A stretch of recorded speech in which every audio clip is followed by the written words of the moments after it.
try to take you on a journey for the next 15 minutes, one that I've been on for actually over 35 years. So I started when I was 3. I have been in this world of what I call the eco-renaissance. I love being in Austin right now because back in 2005, I actually launched the first textile initiative in Whole Foods Market, which really was about connecting the dots from food to beauty to fashion and lifestyle and all across the board. All of these dots are connected. I actually started my career in 1990. I co-founded a school known as the Institute for Integrative Nutrition. Today there's almost 200,000 certified health coaches. And people back then thought I was kind of crazy, right? And it was very much an alternative movement. And today, as we just heard from preventive neurology, that this is about now, getting ahead of this. It's not even about staying ahead anymore. It's about not being left behind and understanding how to embrace this kind of lifestyle.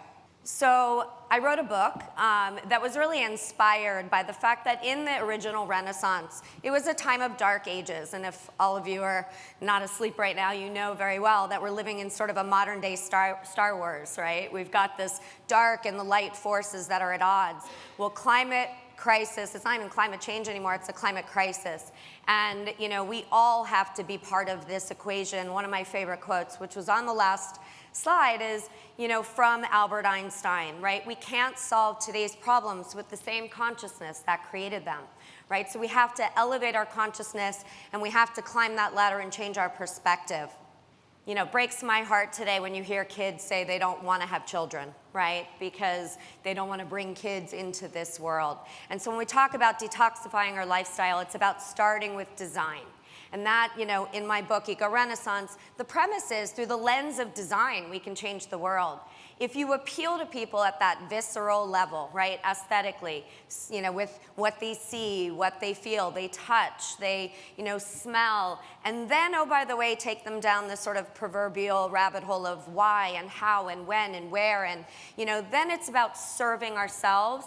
Serving others is serving ourselves. And we're all in this together, right? So we have to co-create and redesign a new reality that's based on no compromise, right? That's based on not degeneration and pollution and degradation, but about nurturing and protecting. It's about the 5 C's, which is what I talk about in my book, what are really the fundamental principles of this entire movement. Creativity, because we're all creators. Consciousness, which I mentioned, it is really about tapping into that higher level of, that higher sixth sense, right? Connection, community, and collaboration. Because 1 + 1 = 11. Everyone who knows me knows that's my mantra, that we're stronger together than we are apart. And we have to come together to co-create, to change the way the systems that are destroying us today are there. So we can unlock the potential that we have and be really focused on, here it's really about mind, body, spirit, right? Positivity, gratitude, service, and understanding that being part of a more conscious, toxic-free lifestyle is not about sacrifice or deprivation. It's about value add, right? Which is why in 1995 I coined the term eco-fashion and filed a trademark on that term, and people looked at me like, yeah, that will never work, Marci. People who are into fashion are not into consciousness and the environment and social justice. And I'm like, well, I want both, right? So I've spent the last 25 plus years styling the world of change and changing the world of style and building this kind of new paradigm with this mantra and understanding that we're all just made of energy, right? And everything we put in, on, and around our bodies is an extension of who we are.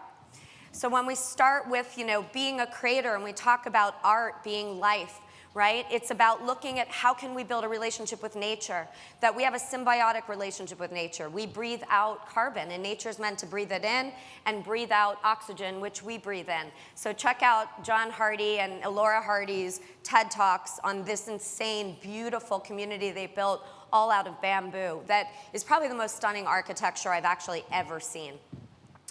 And, why we're all here. I mean, art, music, film. I mean, this feeds our soul, right? So it's about, looking through a different lens when we, tap into the arts. And as my daughter, who created a nonprofit called Entertainment for Change, says, we can all be impact artists. And, you see a film like Don't Look Up, as a reminder that we're all in this together. And we all, how many of you eat organic food or live a more conscious lifestyle when it comes to food? So I say that's kind of the gateway to this movement, right? Whether it's regenerative, it's organic, you're keto or gluten-free. It's about having that mindfulness and having that consciousness, that understanding that the first thing that changes when we change our diet and our lifestyles is our blood. That is our life support system. It feeds us.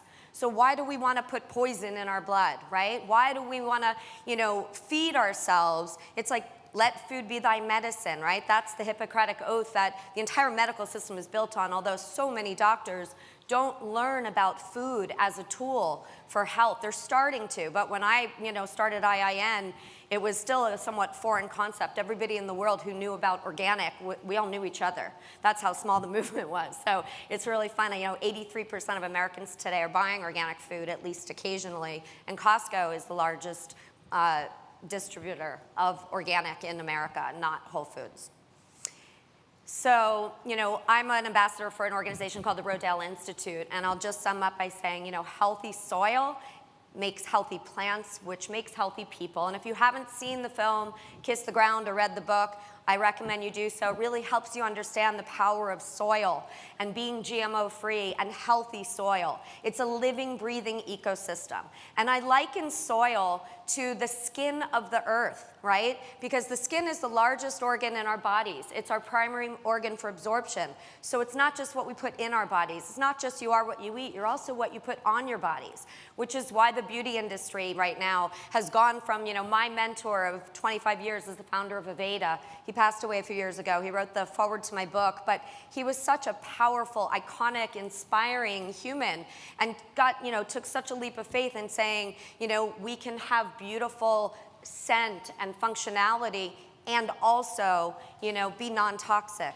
And so when you look at, people like Jay Shetty, who's out there talking about On Purpose and the 8 Rules of Love, or the Global Wellness Institute, or, brands like Higher Dose, or in this case, all these beauty brands that understand that the skin being this organ that we have to nurture and protect us, right? And using things like seaweed and putting, building our gut and our ecosystem. I mean, we are a living, breathing ecosystem ourselves, right? It's not just about our relationship with nature. We're a part of nature. We're not outside of it. And so when you look at your beauty products, I would just say, and you can take a screenshot, I'm not going to go through all these, I'm just going to say, these are chemicals in the products we're putting on our skin. So if you can't pronounce it, don't use it.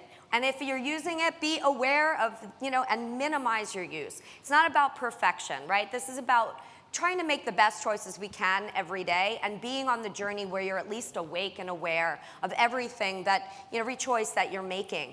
Parabens, they, affect our hormonal balance, right? So there is a relationship between, how they bind to, in the body that, is competing with estrogen. And so there are all these, manifestations of beauty products and thousands of chemicals that don't serve us. If you knew what they are, and I said, would you just rub these on your skin? You'd probably say no, but they're in the products that we're using. So now I'm going to really introduce you to fashion, which is really kind of where I am today. I'm the founder and CEO of a company called Eco Fashion Corp.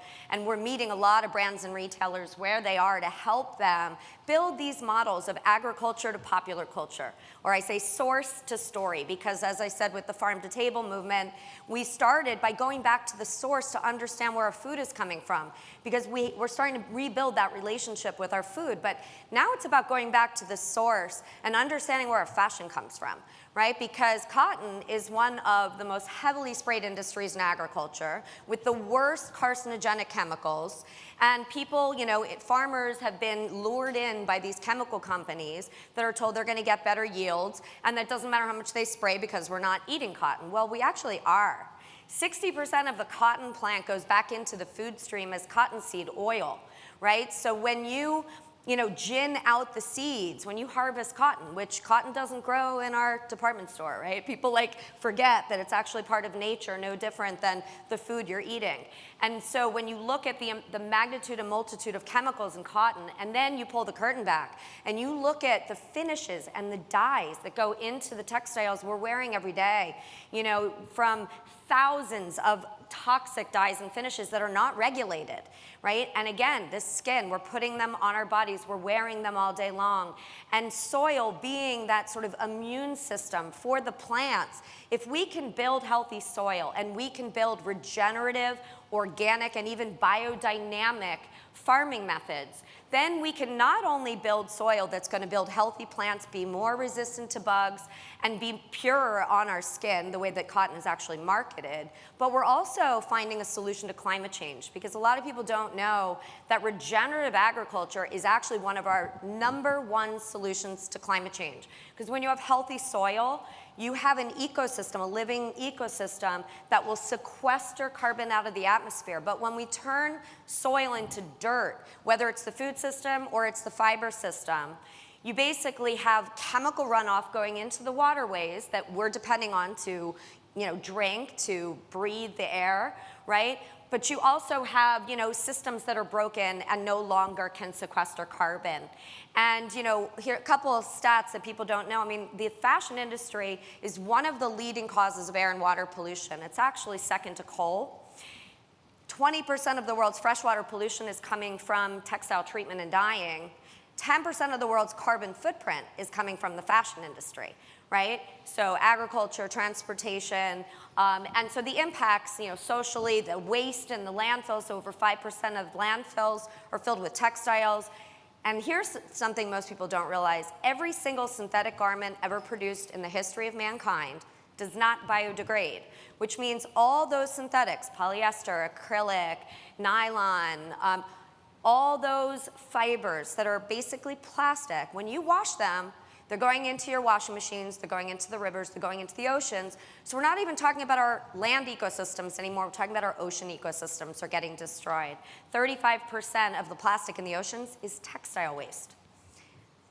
And I'll just quickly, go through it. I have an article, an interview I did on Goop that will break down, if just Google, if you want to really understand all the chemicals that are going into the fashion system and understand the impacts of these dyes and finishes and flame retardants and, brighteners and whiteners and things that make you water resistant and stain resistant. I mean, these are all formaldehyde, heavy metals, lead, acetones, chlorine bleach, as I said. I mean, there's, an insane amount of chemicals that go into our fashion system that can compromise our health and lead to things like cancer and other degenerative illnesses and endocrine disruptors. And that's why American Airlines stewardesses actually filed a lawsuit against American several years ago, because so many of the stewardesses were reacting to the clothing that they were being given and asked to wear. And so, a third of the population today is walking around with chemical sensitivities, and 70 million people with asthma and allergies. And it's not just what we put in our bodies. You have to think about every choice you're making. And I'll just end real quickly by showing you a few more points. One is Farm to Home, which is a brand I started a few years ago on QVC, and been going on QVC the last few years to really teach people about, you spend a third of your life in bed. You're supposed to, right? I don't always, but, and, there's over 2 pounds of pesticides in a single bed sheet to make that single bed sheet. And you're, sleeping on that, and it's against your skin, and you're breathing it in through your pillowcases. So, Farm to Home is an extension of the farm to table movement, that your sheets, your towels, your robes, you could find this brand on, Kohl's.com and JCPenney.com. It's mass market, so take away that it's too expensive. It's launching next week in Costco nationwide, our Farm to Home comforters. So, it's about having those choices, but being aware that they exist out there today, because we don't inherit this land from our ancestors, we borrow it from our children. That was a Native American quote that I love. And just end with, this is my mantra is yes and. This is also a brand I started, an apparel brand at yesand.style. And yes, you can have style, quality, fit, color, comfort, hand, price, everything you want, and have a way to make a difference to human and environmental wellness, farmer and worker welfare, and future generations. Organic is not about sacrifice. It's good for people, it's good for planet, it's good for business. And so, as an entrepreneur, a serial entrepreneur, it's about the 5 Ps: people, planet, profit, passion, and purpose. It's no compromise. I always say I'm like a little kid in a candy store as an entrepreneur. I get to do what I love, make a living, and change the world and be a part of helping people understand, by teaching by example and inspiring and educating and activating, because we all are in this together, and we have to vote with our dollars and recognize, B Corps. It's a giant community today of over 4,000 B Corps in over 77 countries and I think 153 different industries around the world. This is a community of people looking at, not doing less bad, but doing more good, so that we can have, more accessibility and affordability in the choices that we're making. So think about the brands, the companies, the products you're supporting, not just for yourself, but for all of us. And these are what I call my Illuminartists in my book. These are 40 people who are also leveraging their platforms to transform the world. They're my modern day Michelangelos of this movement. And they're all part of this, spokes in the wheel of change: food, fiber, and beauty, and fashion, and business, and art, and wellness. It's all connected. And remember, the journey of 1,000 miles begins with one step. If you're not a part of the solution, you're a part of the problem. This is another, just some tips if you want to take a slide. But it's all hands on deck, personally, professionally. And I'll just say, thank you to Shimita for having me, and Sam, and South by Southwest. And you can follow me at Marci Zaroff at Yes And remember, vision is the art of seeing things invisible, which is a Jonathan Swift quote that I love, because we have to envision and visualize the future, a new reality that is there to serve, that we can all be a part of, where we can be, live, eat, and wear the change that we wish to see. So thank you so much.